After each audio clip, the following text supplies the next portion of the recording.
Workers at the Fukushima Daiichi nuclear plant in northeastern Japan are starting off the new year preparing for a delicate operation. Tokyo Electric Power Company crews need to remove hundreds of spent fuel rods that are being stored on site. It's the first major step toward decommissioning the facility, a process that's expected to take 40 years. Prime Minister Shinzo Abe visited Fukushima Daiichi on the weekend and expressed his intention to extend full government support. The state of emergency is over and we're now in a transition phase with efforts focused on decommissioning. The government will do all it can to help speed up this process. During the initial decommissioning phases, TEPCO workers will need to remove the spent fuel while keeping melted fuel cool. The first part of this process will begin this year. Workers will start extracting spent fuel rods from the storage pool in the Reactor 4 building. They took out 2 rods last July during a trial. TEPCO engineers have since studied how to remove about 1,500 others. They plan to start in mid-November and complete the process in December 2014, a year earlier than initially scheduled. They want to remove the rods as soon as possible because of concerns about the storage pool's quake resistance. However, high radiation levels at the reactor site will make it difficult to proceed.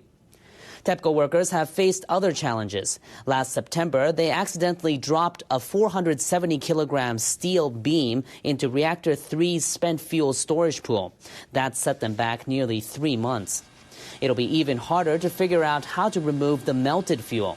TEPCO managers plan to complete that process within 10 years.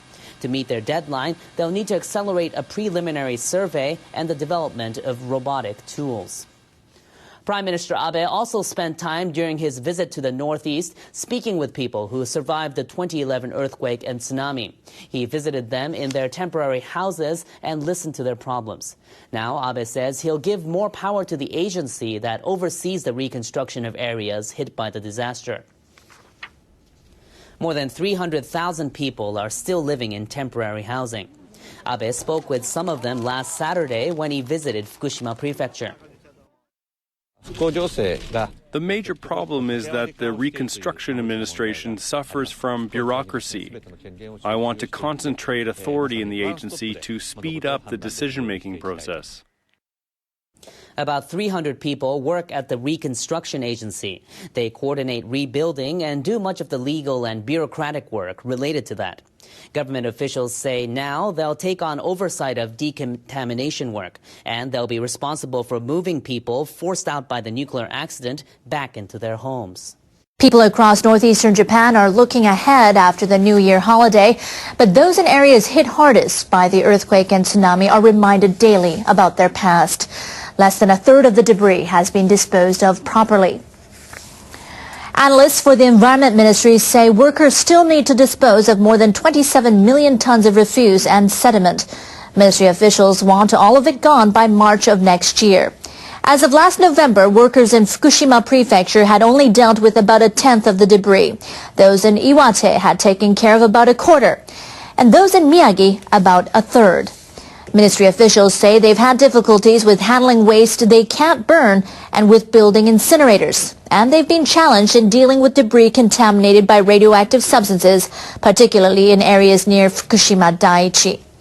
Government officials have tried to set up temporary storage facilities or incinerators, but they've run into opposition from municipalities.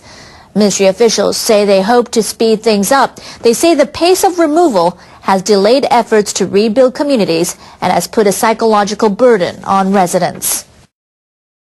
Researchers at the Japanese Fisheries Ministry are accelerating their studies on the commercial aquaculture of bluefin tuna.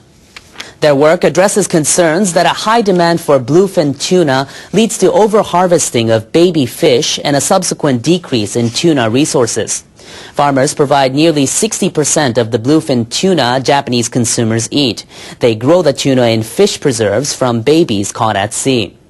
Universities and businesses in Japan have been studying how to raise bluefin tuna from the hatching phase, but they're having trouble maintaining a stable supply of the eggs necessary for the commercial project.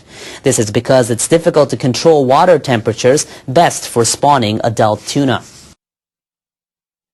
Ministry officials plan to build a research facility in western Japan and collaborate with universities and companies to develop farming technologies. Japan's aquaculture project is expected to offer stable supplies of the fish. They hope to raise 100,000 bluefin tuna annually in fiscal 2016.